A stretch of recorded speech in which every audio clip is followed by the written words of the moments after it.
안녕하세요. 이상준 목사입니다. 오늘부터 여러분하고 큐티의 이론과 실제에 대한 이야기를 같이 나누도록 하겠습니다. 한 6번, 많으면 7번 정도 나누어서 큐티 혹은 말씀 묵상에 대해서 여러분하고 나누려고 합니다. 전에 한번 예고한 적 있죠. 이거에 대해서 한번 여러분하고 나누겠다고. 왜냐하면 그 큐티가 참 중요한 것 같아요. 혹은 말씀 묵상이라고 할 수도 있는데 그 시간을 갖는 것이 참 중요한 것 같습니다. 자율적으로 또 누가 시키지 않아도 내가 스스로 말씀을 가지고 하나님과 교제하고 하나님의 인도하심을 받고 또 하나님을 알아가는 그런 시간을 갖는다는 것은 우리 평생의 신앙생활에서 정말 중요한 것 같습니다. 제가 항상 한국교회를 보면서 안타까운 것은 한국교회 성도들이 너무 수동적인 그 신앙생활을 하고 있다는 거죠. 목사들이 하는 그 모든 것들에 그냥 수동적으로 참여하거나 그냥 수동적으로 그 성경을 배우고 또 그 하나님에 대해서 또 어떤 신앙생활에 대해서 너무 수동적으로 이렇게 해 나가는 것들이 제가 그 목사로 사역을 하면서 참 안타깝고 아쉬운 부분이에요. 그럼 어떻게 하면 좀 적극적으로 능동적으로 신앙생활을 할 수 있을까? 그 시작이 뭘까라고 했을 때 저는 그것이 말씀 묵상하는 삶이라고 생각해요. 그러니까 내가 스스로 하나님 말씀을 가지고 하나님 앞에 나아가서 하나님과 교제하고 하나님의 말씀하심을 듣고 하나님의 인도하심을 받으면서 살아가는 거잖아요. 그래서 저는 우리 신앙생활 그 죽을 때까지 정말 우리 일평생의 신앙생활에서 가장 중요한 게 뭐냐? 여러 가지를 얘기할 수 있지만 그 중에 하나가 저는 말씀을 묵상하는 삶이라고 얘기하고 싶어요. 그래서 오늘부터 여러분하고 그 부분에 대해서 좀 몇 번 나눠서 같이 나누기를 원합니다. 우리가 이제 그걸 이제 큐티라고 이제 부를 건데 큐티라는 단어가 좀 어떤 분들에게는 좀 생소하시죠. 어릴 때부터 들었던 분도 계시고 또 굉장히 생소한 분도 계시고 그럴 건데 큐티는 이제 영어의 약자입니다. quiet time이라고 하는 그 영어의 약자인데 지역하면 조용한 시간 혹은 어떤 분은 이걸 경건의 시간이라고 부르기도 하고 또 말씀 묵상의 시간 또 하나님과 교제하는 시간이라고 부르기도 합니다. 근데 어떻든 가장 많이 알려진 것이 큐티죠. 큐티. 경건의 시간 혹은 조용한 시간이라고 하는 그 큐티라는 단어로 많이 알려졌고 또 이게 고유 명사인 것처럼 쓰고 있기 때문에 저도 그냥 큐티라는 단어를 사용하도록 하겠습니다. 자, 그러면 큐티의 정의가 뭐냐? 도대체 큐티라는 것이 어떤 것이냐라고 하는 것을 잠깐 살펴봤으면 좋겠는데 여기 보시면 이제 빨간 글자로 된 문장이 있죠. 이게 이제 큐티의 정의인데 한번 천천히 읽어볼까요? 천천히 한번 같이 읽어보겠습니다. 조용한 시간, 가급적이면 아침 시간에 하나님의 동행하심을 믿음으로 고백하며 말씀과 기도로 하나님과 교제하는 시간입니다. 이 시간은 하나님과 1대1의 인격적인 교제를 나누며 하나님을 알아가고 배워가는 시간일 뿐 아니라 이 시간을 통해 하나님께서는 말씀의 귀를 기울이는 각 사람에게 형편과 처지를 따라 세밀하고 구체적으로 그분의 계획, 소망, 비전을 알려주십니다. 이게 이제 큐티의 정의인데요. 이제 문장이 좀 길어서 쉬울 수도 있고 어려울 수 있는데 다시 한번 제가 이 큐티의 정의를 간단하게 정리해드리면 4가지 중요한 단어가 있습니다. 4가지 중요한 단어가 있어요. 첫 번째는 조용한 시간, 또 조용한 장소, 여기는 조용한 장소까지 포함되는 겁니다. 조용한 시간과 장소, 그 다음에 두 번째는 하나님의 동행하심, 세 번째는 말씀과 기도, 네 번째는 하나님과 교제하는 시간이라고 하는 이 4가지 개념을 여러분이 머릿속에 잘 넣어두시면 됩니다. 이걸 4가지를 엮으면 정의가 되는 거죠. 큐티의 정의. 제가 한번 해볼게요. 조용한 시간과 장소에서, 그쵸? 조용한 시간과 장소에서 말씀과 기도로 하나님과 교제하는 시간, 그쵸? 교제하는 그 시간이 큐티고, 그리고 또 그 시간에 하나님이 동행 하여 주실 것을 믿는 거죠. 그러니까 하나님 눈에 보이지 않잖아요. 우리가 어떤 조용한 시간과 장소에 어디에 나갔다고 해서 거기에 하나님이 기다리고 계시는 거 아니죠. 눈에 보이게. 그러나 우리가 믿음으로 고백하는 건 뭐냐면 하나님이 그 시간에 그 장소에 우리와 함께 하심을 내가 믿는 거죠. 그래서 우리가 그 하나님을 만나기 위해서 조용한 시간, 따로 구별된 또 방해받지 않는 조용한 시간과 장소에서 성경과 기도, 그렇죠? 그래서 하나님이 말씀하시는 것이 성경, 우리에게 말씀하시는 방법이 성경이고 우리가 하나님께 응답하고 또 대답하고 또 하나님께 말씀드리는 것이 기도죠. 그러니까 성경과 기도는 쌍방적인 교제, 대화를 얘기하는 거고 그리고 말씀과 기도로 하나님과 교제하는 게 목적이다. 교제. 그렇죠? 교제하는 게 목적이고 그리고 그 교제하는 그 시간에 하나님이 함께 계신다, 동행하신다라고 하는 것을 믿는다는 거예요. 그렇게 여러분이 연결하면 큐티의 정의가 딱 머릿속에 정리가 되실 겁니다. 자, 그 다음이 이제 또 두 가지, 이게 중요한데, 우리가 그렇게 하는 결과, 뭘 기대하냐는 거예요. 목적이 뭐냐는 거죠. 두 가지 그 결과를 기대하고 두 가지 목적이 있는데, 첫 번째는 하나님을 알아가는 거죠. 하나님을 알아가는 거. 하나님을 알아가는 거. 그러니까 우리가 하나님과 교제한다는 건 하나님을 알아가고 하나님의 성품을 알아가고 하나님이 어떤 분이신지를 알아가는 거죠. 그리고 두 번째는요. 하나님의 인도하심을 받는 겁니다. 그래서 그분을 알아가면 알아갈수록 그분이 우리 삶 가운데 말씀하시고 우리의 삶을 인도하시고 이끄세요. 그래서 우리가 하나님의 인도하심을 경험하는 그 시간이 이제 큐티, 경건의 시간, 조용한 그 시간인 거죠. 그래서 합치면 6가지인데 다시 한번 해볼까요? 조용한 시간과 장소, 또 성경과 기도, 하나님과 교제, 하나님의 동행하심, 그 다음에 하나님을 알아가는 것, 또 하나님의 인도하심을 받는 것. 이게 이제 경건의 시간, 큐티를 갖는 그 목적이고 또 그것이 정의라고 하는 겁니다. 여러분이 이것만 머릿속에 정리를 해놔도 반 이상 우리가 끝낸 거예요. 여러분 이것만 이해하고 계셨다면 사실 뭐 더 이상 제가 부연 설명해 드릴 필요가 없습니다. 그리고 이제 바로 그러면 실제적으로 그걸 어떻게 해요? 라고 할 때 이제 실제적인 방법을 배우는 게 필요하긴 할 건데 그러니까 여러분이 정의가 참 중요해요. 그런데 이제 우리가 정의를 내렸으니까 그거를 조금 더 제가 부차적으로 설명을 해 드릴게요. 그 큐티가 어떤 거고 그런 큐티를 한다는 것이 어떤 것인지를 제가 조금 더 부차적으로 설명을 드렸으면 좋겠는데 성경을 보니까 예수님 그리고 다윗이라고 하는 두 사람을 통해서 이 모델을 발견할 수 있다는 거예요. 비록 그들도 뭐 큐티라고 불렀고 우리처럼 이런 큐티의 시간을 똑같이 한 건 아닌데 비슷한 걸 예수님도 하셨고 다윗도 했다는 거를 성경을 통해서 발견할 수 있다는 거죠. 자, 한번 그 내용을 확인해 볼까요? 자, 누가복음 5장 15절과 16절, 마가복음 1장 35절 우리가 이제 이 두 구절을 통해서 그럼 예수님은 어떻게 그런 시간을 보내셨는가라고 하는 걸 우리가 확인할 수 있는데 같이 한번 성경을 읽어볼까요? 그러나 예수의 소문이 더욱더 퍼지니 큰 무리가 그의 말씀도 듣고 또 자기들의 병도 고치고자 하여 모여들었다. 그러나 예수께서는 외딴 데로 물러가서 기도하셨다. 이게 누가복음이고요.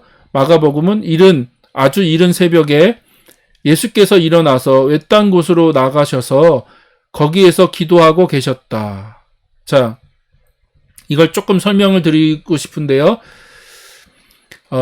먼저는 누가복음 5장을 보면 이 누가복음 5장의 이 말씀 15, 16절 바로 앞에 어떤 이야기가 있냐면 나병 환자를 꼭 고치시는 사건이 나옵니다. 나병 환자.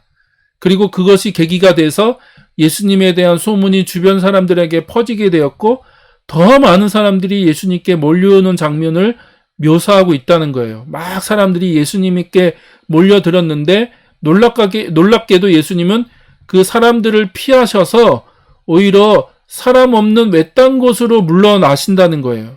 그러니까 그들이 다 예수님을 만나려고 예수님께 몰려들었는데 오히려 예수님은 그들에게로부터 도망가셨다는 거죠. 그래서 그 사람들이 별로 없는 외딴 곳으로 물러나셨다. 그러면 목적이 뭡니까? 목적은 단 하나인데 하나님께 기도하는 시간을 가지시기 위함이라는 거예요. 하나님께 기도하는 시간을 가지시기 위해서 그렇게 하셨다. 자, 이것이 말처럼 쉬운 것은 아니라는 거예요. 왜냐하면 예수님께 몰려온 사람들은 두 가지 목적이 있었죠. 하나는 예수님께 말씀도 듣고 자기들의 병도 고침을 받기 위함이었다는 거예요. 그러니까 말씀도 듣고 병 고침을 받기 위해서. 근데 이 두 가지가 예수님의 사역 중에서 가장 중요한 핵심 사역이었다는 거죠. 예수님이 가르치고 병 고치는 이 두 가지 사역은 가장 중요한 사역, 예수님의 핵심 사역이었죠. 그리고 이제 마가복음 1장 38절을 보니까 가까운 고을로 가자. 거기서도 내가 말씀을 선포해야 하겠다. 나는 이 일을 하러 왔다라고 예수님이 자신의 사명을 말씀하시면서 내가 이 일을 하기 위해서 이 땅에 왔으니까 우리가 가까운 고을로 가서 이 사역, 이 일을 하자라고 예수님이 말씀하셨다는 거죠. 그러면 여기서 말씀하신 그 예수님의 일, 그 예수님이 하시고자 하시는 그 일은 뭐였습니까? 예, 병을 고치고 귀신을 쫓아내고 사람들에게 말씀을 가르치는 것이었죠.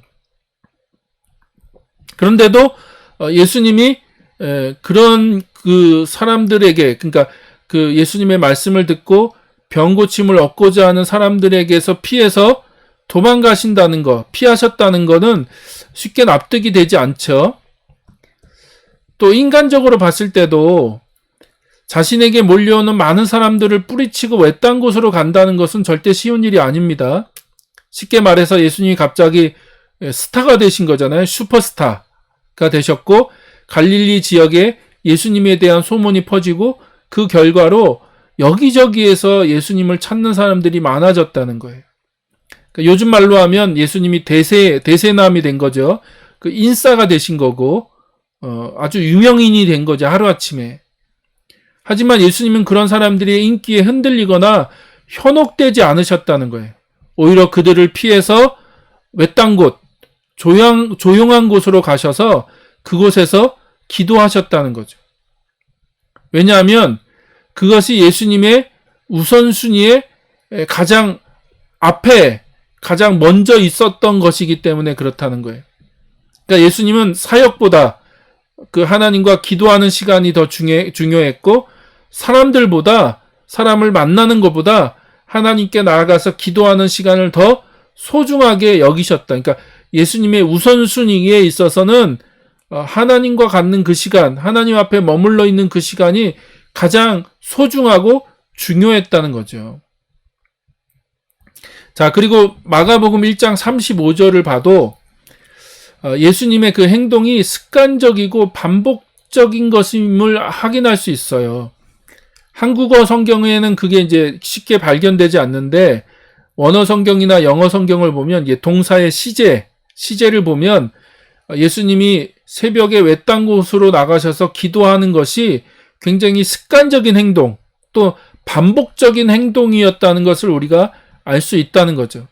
그러니까 예수님은 정해진 시간과 장소에서 지속적으로 꾸준히 반복적으로 하늘 아버지께 기도하는 시간을 가지셨다. 그것이 바쁜 사역이나 스케줄 때문에 뒤로 밀리지 않으시고 오히려 사역을 멈추더라도 하나님께 기도하는 그 시간만큼은 철저하게 지키셨다는 것을 알 수 있는 거죠. 그러니까 우선순위가 분명했다. 그리고 하나님과 갖는 그 시간을 그 어떤 것과도 대체하지 않았다라고 하는 것을 우리가 알 수 있습니다. 그래서 예수님이 아침마다 이른 새벽마다 그런 시간을 가지셨구나. 조용한 시간, 조용한 장소에 가셔서 아무도 방해받지 않는 그곳에 가셔서 기도하셨다라고 하는 것을 우리가 확인할 수 있죠. 또 구약에서는요, 다윗을 통해서 확인할 수 있습니다. 다윗. 자, 다윗도 시편 5편 3절, 그 다음에 시편 133편 8절에 그걸 확인할 수 있는데, 자, 5편 3절을 한번 같이 읽어볼까요? 주님, 새벽에 드리는 나의 기도를 들어주십시오. 새벽에 내가 주님께 나의 사정을 아뢰고 주님의 뜻을 기다리겠습니다. 그 다음에 143편 8절, 내가 주님을 의지하니 아침마다 주님의 변함없는 사랑의 말씀을 듣게 해주십시오. 내 영혼이 주님께 의지하니 내가 가야 할 길을 알려주십시오. 그래서 이 두 편의 시편 모두 제목이 다윗의 노래죠. 그래서 다윗이 하나님께 고백하고 노래를 불렀던 가사인 것을 노래인 것을 우리가 확인할 수 있는데, 근데 두 구절 보면 두 구절에 다 비슷한 개념들이 반복적으로 등장하죠. 그걸 보면 새벽이라는 단어, 또 기도, 아랜다, 의지한다, 주님의 뜻을 기다린다, 사랑의 말씀을 듣게 해달라, 내가 가야 할 길을 알게 해달라 같은 이 표현들이 이제 반복적으로 나온다는 거예요. 공통적으로. 그래서 다윗은 새벽에, 그렇죠? 조용한 시간에 하나님께 기도했다는 거죠. 그리고 그 기도는 자신의 사정을 하나님께 아뢰는 거다. 자기의 상황, 자기의 처지, 자기의 감정, 자기의 어떤 문제들, 어려움들을 하나님께 아뢰는 것이었고, 하지만 단순히 아뢰는 것으로 끝나는 것이 아니라 주님의 뜻을 기다렸죠. 주님이 뭐라고 하시나, 주님이 뭐라고 말씀하시나, 주님이 그것에 대해서 어떻게 말씀하시나 듣기 위해서 주님의 뜻을 기다렸다. 이것은 주님의 변함없는 사랑의 말씀을 듣는 것이고, 자신이 가야 할 길을 알려주시기를 의뢰하는 것이고 의지하는 것이다. 그래서 다윗은 그렇게 아침마다, 오늘날 우리식으로 말하면 큐티를 했던 거죠. 큐티를 가졌던 거죠. 그래서 큐티의 중요한 개념들이 여기에 다 들어가 있다는 것을 볼 수 있어요. 새벽이라는 조용한 시간과 장소, 자신의 상황과 처지, 그 다음에 마음의 상태를 고백하고 아뢰는 기도, 또 하나님의 말씀을 통해 하나님의 뜻과 인도하심을 기다리는 것, 귀를 기울이고 자신의 삶을 온전히 의지하는 시간을 다윗은 가졌다는 거죠. 예. 그래서 조용한 시간을 갖는다는 것은 단순히 침묵으로 그 시간을 보낸다는 의미가 아니라 하나님께 집중하기 위해 다른 사람이나 환경의 방해를 받지 않는 시간과 장소에서 기도와 말씀으로 하나님과 교제하는 시간을 갖는다는 것을 의미한다는 거예요. 자, 다시 한번 마지막 정리하면서 얘기 드릴게요. 조용한 시간, 경건의 시간, 혹은 묵상이라고 하는 그런 단어들이 그냥 어떤 분은 조용히 주님 앞에 아무 말도 않고 그냥 조용히 어떤 나아가는 그런 시간이라고 생각하는데 그런 게 아니라는 거죠. 그런 시간이 아니다. 이건 침묵으로 보내는 그런 시간이 아니다. 이건 뭐 불교에서나 혹은 어떤 천주교에서 돛 닦는 그런 것처럼 보내는 시간이 아니에요. 그런 시간이 아니라 이 시간은 앞에서 말씀드린 것처럼 말씀과 기도로 하나님과 교제하는 시간, 말씀을 읽고 묵상하고 또 우리가 하나님께 아뢰고 우리의 처지를 하나님께 호소하고 그리고 또 하나님께서 그것에 대해서 뭐라고 말씀하시는지 듣는, 그러나 그 시간을 누구에게도 방해받지 않도록 우리가 조용한 장소와 조용한 시간에, 꼭 새벽만을 얘기하는 건 아니에요. 어떤 분은 새벽이 안 될 수도 있죠. 그래서 뭐 오후가 될 수도 있고 저녁이 될 수도 있습니다. 어떻든 중요한 건 방해를 받지 않는, 하나님께 집중할 수 있는 조용한 시간에 하나님께 나아간다는 거죠. 그래서 그 시간에 하나님을 만나고 하나님께 아뢰고 하나님을 기다리는 그런 시간을 갖는 것, 그게 바로 경건의 시간이고 조용한 시간이고 그게 말씀 묵상의 시간이고 큐티다라고 하는 것을 여러분이 기억해 주셨으면 좋겠습니다. 예, 이렇게 해서 오늘 우리 큐티의 정의에 대한 얘기를 했고요. 우리 다음에는 큐티의 목적에 대한 얘기를 좀 같이 나누도록 하겠습니다. 감사합니다. 마치도록 하겠습니다.